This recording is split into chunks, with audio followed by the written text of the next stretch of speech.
은혜 받으실 하나님의 말씀은 창세기 25장 22절에서 26절까지입니다. 그 아들들이 그의 태 속에서 서로 싸우는지라 그가 이르되 이럴 경우에는 내가 어찌할꼬 하고 가서 여호와께 묻자온대 여호와께서 그에게 이르시되 두 국민이 내 태중에 있구나 두 민족이 내 복중에서부터 나누리라. 이 족속이 저 족속보다 강하겠고 큰 자가 어린 자를 섬기려 하셨더라. 그 해산 기한이 찬즉 태에 쌍둥이가 있었는데 먼저 나온 자는 붉고 전신이 토록 같아서 이름을 에스라 하였고 후에 나온 아우는 손으로 에세의 발꿈치를 잡았으므로 그 이름을 야곱이라 하였으며 리브가가 그들을 낳았을 때에 이삭이 60세였더라. 아멘. 할렐루야. 오늘도 예수 그리스도 안에서 좋은 일이 일어날 줄로 믿습니다. 아멘. 저는 시간 창세기 25장 22절에서 26절 말씀을 근거해서 두 민족 이런 제목으로 함께 은혜 나누 시간 갖도록 하겠습니다. 아멘. 수요일 날 슬기로운 처녀 또 미련한 처녀 이 부분을 우리가 살펴봤습니다. 그런데 많은 우리 믿음의 사람들이 나는 슬기로운 자야 이렇게 착각을 하고 있는 것입니다. 그래서 자신을 바르게 진단해 보지 않으면 하나님 앞에 나아가서 정말 바른 믿음의 길을 걸어갈 수가 없는 것입니다. 내 모습을 모르는데 그리고 내가 하나님과 어떤 믿음의 관계를 맺고 있는지를 모른다면 그것같이 어리석은 일은 없는 것입니다. 그래서 반드시 우리는 내가 슬기로운 자인가 미련한 자인가 아니면 열매 맺는 자인가 열매 맺지 못하는 자인가 이런 부분들을 바르게 살펴서 하나님과 바른 관계를 맺어야 될 줄 믿습니다. 아멘. 창세기 25장에는 아브라함이 그 후처를 맞이해서 그래서 이 자녀를 낳았다는 이야기로부터 시작이 됩니다. 아브라함은 이스마엘이 있었고 또 이삭이 있었는데 그 후처를 통해서 6명의 자녀를 또 낳았습니다. 그래서 아브라함의 자녀는 도합 8명이 되는 것입니다. 그런데 이 8명 중에서 하나님이 관심을 가지시고 하나님께서 주목하는 그런 아들은 이삭이라는 것입니다. 아멘.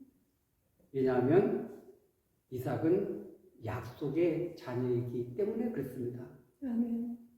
그 약속의 자녀라는 것은 아브라함이나 사라의 힘으로 낳은 것이 아니라 하나님이 그 가정에 후손으로 주신 그런 아들을 지칭하고 있는 것입니다. 아멘. 하나님은 그 가정에 일찍 자녀를 주실 수 있었습니다. 그럼에도 불구하고 이제는 아브라함이나 사라나 출산할 수 있는 능력이 하나도 없을 때 하나님은 그 아들 이삭을 주신 것입니다. 그것은 너희들의 힘으로 이룬 것이 아니야. 하나님이 그 약속대로 그 가정에 성취시켜주었다는 놀라운 계획하심이 이삭을 통해서 드러나게 된 줄 믿습니다. 아멘. 그런데 이스마엘을 설명할 때 이 족보에 보면은 25장 12절에 보면은 사라의 여종 애굽인 하갈이 아브라함에게 낳은 아들 이스마엘의 족보는 이러하고 아멘. 아멘. 그래서 아브라함의 낳은 아들 그 앞에다가 사라의 여종 애굽인 하갈 이 단서가 붙어 있는 것입니다. 이것은 아브라함의 육신의 자녀이지만 하나님께서 약속을 준 자녀가 아니기 때문에 이렇게 설명하고 있는 것입니다. 그래서 이 이스마엘은 끊임없이 아브라함 또 유대인 이런 가문에 아픔을 주고 고통을 주곤 공격하는 이런 세력으로 살아가고 있는 것입니다. 그뿐만 아니라 또 그두라를 통해서 낳은 이 자녀들도 보면은 전부 다 이스라엘을 힘들게 만들고 어렵게 만들고 공격하는 일에 쓰임 받은 것을 알 수 있습니다. 25장 2절 이하에 보면은 뭐 시므란, 욕산, 무단, 미디안, 이스박, 수아, 그 다음에 3절에 보면 욕산, 스바와 드단을 낳았으며 드단의 자손은 아수르 족속과 루두시 족속과 루미 족속이며 그래서 우리가 여기서 미디안 족속, 아수르 족속 이들이 얼마나 이스라엘의 그 나가는 길에 많은 장애물이 되고 공격의 대상을 됐던 것을 우리가 알 수가 있습니다. 그렇기 때문에 그들은 지금 약속의 자녀가 아니라 하나님이 계획하신 자녀가 아니라 아브라함의 그런 생각 속에서 아브라함의 계획 속에서 나온 것이지 하나님의 계획이 그곳에 반영되지 않았다는 것을 우리에게 가르쳐주고 있는 것입니다. 아멘. 그렇기 때문에 반드시 약속의 자녀인가 그렇지 않으면 자연 이런 혈통의 자녀인가 이것을 성경은 우리에게 보여주고 있는 것입니다. 똑같은 자녀이지만 하나님이 그 가정에 하나님의 그 구속의 은혜를 베풀어 주시기 위해서 그 가정에 자녀를 허락하셨는데 아브라함에게는 이삭이라는 것입니다. 그리고 그 다음 또 이삭이 리브가와 결혼을 하고 20년 동안 그렇게 자녀가 없다가 60세에 자녀가 출산하는데 그 내용이 오늘 본문에 나와 있습니다. 그래서 이삭이 자녀가 없기 때문에 하나님 앞에 간절히 기도했습니다. 그래서 그냥 그 가정에 자녀가 온 것이 아니라 하나님께 약속의 말씀을 붙들고 간절하게 기도할 때 아내 리브가가 임신을 했습니다. 그런데 기이한 일이 벌어졌습니다. 22절에 보면 그 아들들이 그의 태 속에서 서로 싸우는지라 그가 이르되 이럴 경우에는 내가 어찌할꼬 하고 가서 여호와께 묻자온대. 아멘. 아직 태어나지도 않았는데 뱃속에서 싸움이 벌어졌습니다. 그래서 리브가가 너무 고통스러우니까 이럴 때는 어떻게 해야 됩니까? 하고 하나님 앞에 기도를 하고 있습니다. 그랬을 때 하나님께서 그에게 말씀하셨습니다. 23절에 보면은 여호와께서 그에게 이르시되 두 국민이 내 태중에 있구나. 두 민족이 내 복중에서부터 나누리라. 이 족속이 저 족속보다 강하겠고 큰 자가 어린 자를 섬기리라 하셨더라. 아멘. 그런데 지금 아직 태어나지도 않았는데 리브가 뱃속에는 두 국민, 두 민족이 그 안에 있다는 것입니다. 아니, 그 앞에 하갈은 뭐 애굽 여인이니까 그렇다 치더라도 여기서는 이삭과 리브가 이 한 지금 혈통에서 두 민족이 나누게 된다는 것을 하나님은 말씀하고 있습니다. 그래서 우리는 그냥 두 민족 그러면 이 나라 저 나라 이렇게 생각할 수 있지만 그러나 이것은 하나님의 약속의 그 혈통을 이어받을 자와 그러지 못한 이런 자연적인 민족, 세속적인 그런 민족을 말하고 있는 것입니다. 그렇기 때문에 그 갈림길은 너무나 다르고 너무나 크다는 것을 우리는 알게 되는 것이죠. 그냥 민족이 아니라 하나님의 형상을 회복해서 하나님과 교제하며 다시 오실 예수 그리스도를 이렇게 연결시키는 그런 구속사의 흐름을 이어갈 민족인가? 그렇지 않으면 자연적인 그런 태생 가운데서 그래서 살다가 죽는 그런 민족, 이 두 민족의 운명은 너무나 다르다는 것을 우리에게 가르쳐 주고 있는 것입니다. 아멘.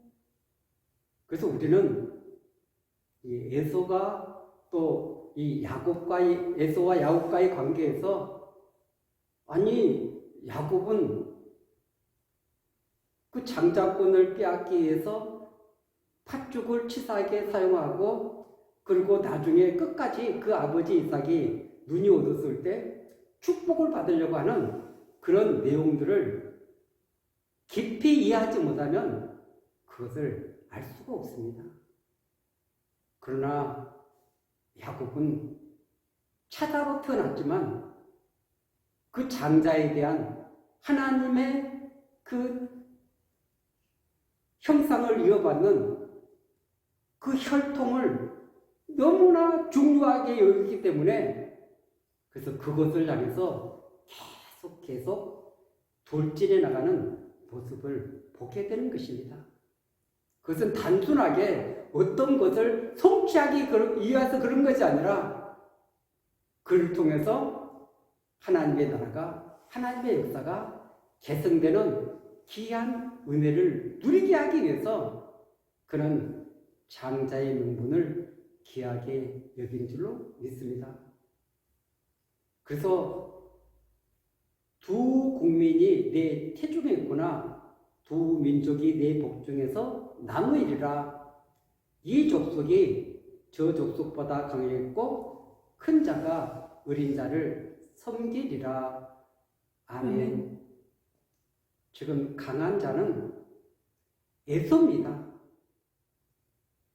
그렇다면 이 야곱은 약한 자가 되겠죠. 그런데 하나님은 어떤 자를 들어서 사용하십니까? 약한 자. 그리고 정말 이 세상에서 주목하지 않는 그런 사람들을, 그런 민족을 통해서 하나님은 일하신다는 것을 우리 성경 전체를 통해서 말씀하고 있는 것입니다. 가문이 좋고 이렇게 정말 힘이 있고 유능한 이런 사람들을 통해서 역사하신 것이 아니라 힘없고 연약하고 사람들이 보기에 주목하지 않는 그런 사람들을 통해서 하나님의 역사는 이루어지고 있다는 것을 우리에게 말씀하고 있는 줄로 믿습니다. 아멘. 그래서 에서는 강한 자입니다. 사냥꾼이고 정말 얼마나 멋있습니까? 그런데 그는 하나님과 이 관계 속에서 바른 관계를 맺지 못하고 내 마음대로 내 뜻대로 살아가고 있다는 것을 알 수 있습니다. 아멘. 그리고 큰 자가 어린 자를 섬기리라. 큰 자는 에서고 작은 자는 우리가 야곱이라는 것은 두말할 것도 없는 것이죠. 이 성경에 보면은 먼저 된 자가 나중되고 나중된 자가 먼저 될 것을 복음서에서 말씀하고 있습니다. 먼저 된 자, 지금 여기서는 에서입니다.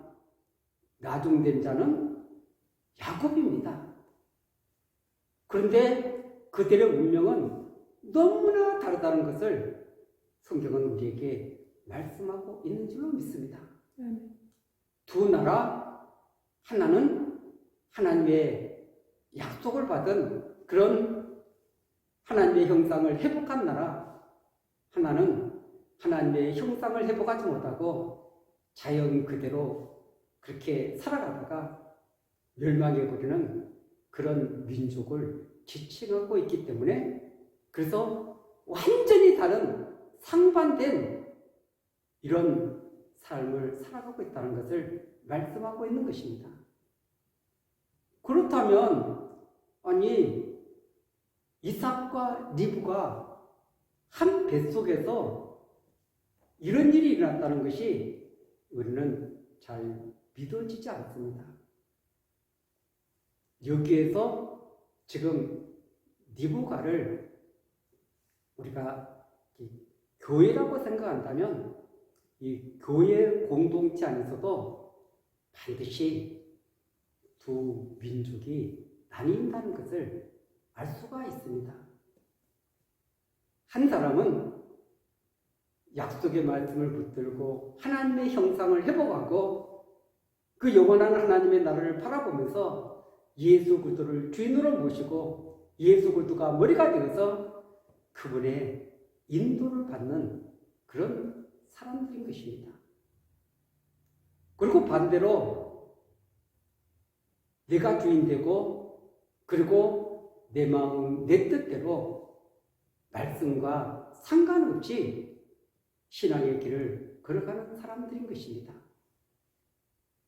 그런데 이 태에서부터 이렇게 구별하는 것은 그 마음이 하나님을 향해서 어떤 사람은 열려져 있는 사람이 있습니다. 그런데 어떤 사람은 하나님을 향해서 전혀 열려지지 않는 사람이 있습니다.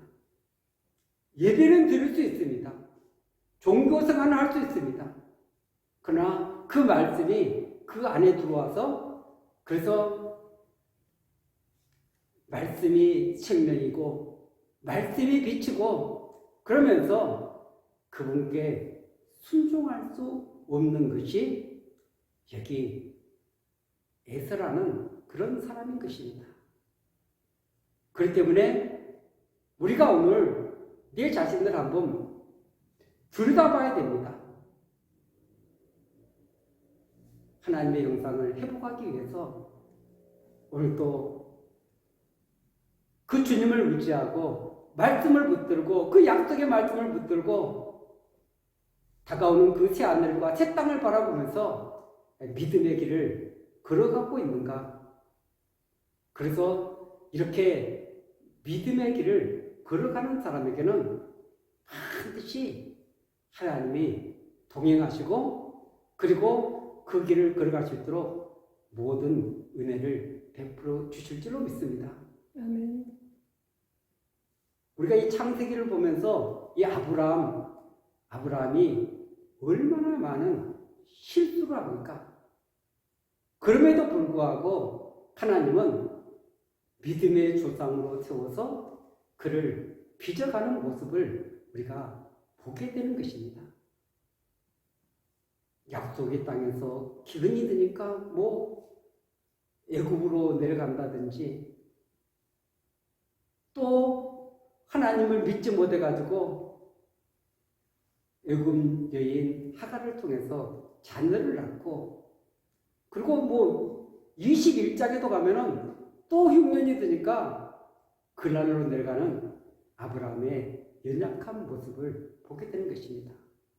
그럼에도 불구하고 그가 모리아산에서 그 아들 이삭을 제물로 드리는 감격적인 순종의 모습을 보게 되는 것입니다. 그것은 하나님께서 그를 통해서 이루어가고 계시기 때문에 그렇습니다. 그런데 이 아브라함은 그 모리아산에서 그 아들을 제물로 드릴 때에 그는 하나님의 마음을 깨닫게 된 것입니다. 하나님의 마음을 이해하게 된 것입니다. 요한복음 8장 56절에 보면 너희 조상 아브라함은 나의 때 볼 것을 즐거워하다가 보고 기뻐하였느니라. 아멘. 아멘. 아브라함은 모리아산에서 그 아들 이삭을 번제로 드리면서 아니 하나님께서 그 오랜 시간 동안 걸쳐서 자식 하나 뒀는데 그 자녀를 하나님 앞에 번제로 드리라고 했을 때 그의 마음이 얼마나 찢어진같이 아팠겠습니까? 그냥 그것을 순종할 수 있는 일입니까? 그런데 그것을 그 아들을 드리면서 그는 하나님의 마음을 잊게 된 것입니다. 하나님도 그 아들을 이 땅에 보내실 텐데 그 아들을 보내면서 그 하나님의 찢어지는 안타까운 마음을 그는 거기서 깨닫게 되는 것입니다. 깨닫게 되고 그래서 하나님의 마음도 나의 마음같이 저렇게 아프셨구나, 힘들었구나, 고통스러웠구나, 이 귀한 은혜를 주시기 위해서 정말 그 외아들을 보내고 자신의 가슴은 찢어지는 같은 그 고통을 통해서 인간을 죄에서 구원하기 위한 하나님의 놀라운 계획하심을 알게 되고 깨닫게 되고 그래서 그의 마음은 정말 녹아내렸던 것을 우리는 알 수 있는 것입니다. 그런 하나님의 마음을 알게 될 때, 깨닫게 될 때 우리 신앙은 좀 더 성숙하게 될 줄 믿습니다. 더 깊은 은혜를 누리게 될 줄로 믿습니다. 아멘. 그래서 이 성경은 하나님의 구원 역사 측면에서 보면 하나님의 구원 계획의 실현과 사단의 방해라는 이런 줄거리가 항상 대두되고 있는 것입니다.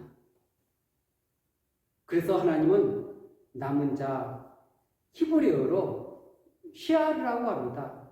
헬라어로는 레임마라고 하는데 남은 자, 남은 것이라는 뜻을 가지고 있는 것입니다. 아브라함 때도 의로운 노아와 그 가족들을 하나님은 남기셨습니다. 그리고 이 롯 때에도 그 소돔성이 타락해서 불로 심판받아 모두 죽게 되는 가운데서도 의로운 롯과 그 가족들을 살아남게 해 주신 줄로 믿습니다. 북이스라엘 아합 왕 때 그 이세벨의 합정을 통해 가지고 모든 사람들이 우상 숭배를 하고 말았습니다. 그런데 그럼에도 불구하고 거기에 무릎 꿇지 않는 엘리야와 7,000명의 남은 자가 있다고 열왕기상 19장 18절에 말씀하고 있습니다. 포로기 이후에도 우상 숭배와 대교의 길에서 그래서 그것을 따르지 않고 신실하게 믿음의 길을 걸었던 공동체들이 있습니다. 하나님은 그들을 통해서 다시 신실한 신앙의 남은 자를 두어서 하나님의 역사를 이어가게 만드신 것입니다. 아멘. 신약시대 때도 마찬가지인 것입니다. 초대기에도 보면은 그렇게 핍박 가운데서도 그 환난 가운데서도 그 신앙의 정도를 지키기 위해서 남은 자로서 제자들 또 신앙의 공동체들이 열심히 믿음의 길을 걸어갔던 것을 알 수 있습니다. 아멘. 요한계시록 12장에도 보면은 용이 하늘에서 쫓겨나가지고 그래서 여인의 남은 자손을 이렇게 핍박하는 내용들이 나와 있습니다. 그 사단은 끊임없이 하나님과 바른 관계를 맺고 그 하나님의 형상을 회복하고 하나님의 인도를 받는 그들을 공격하고 있다는 것을 알 수가 있습니다.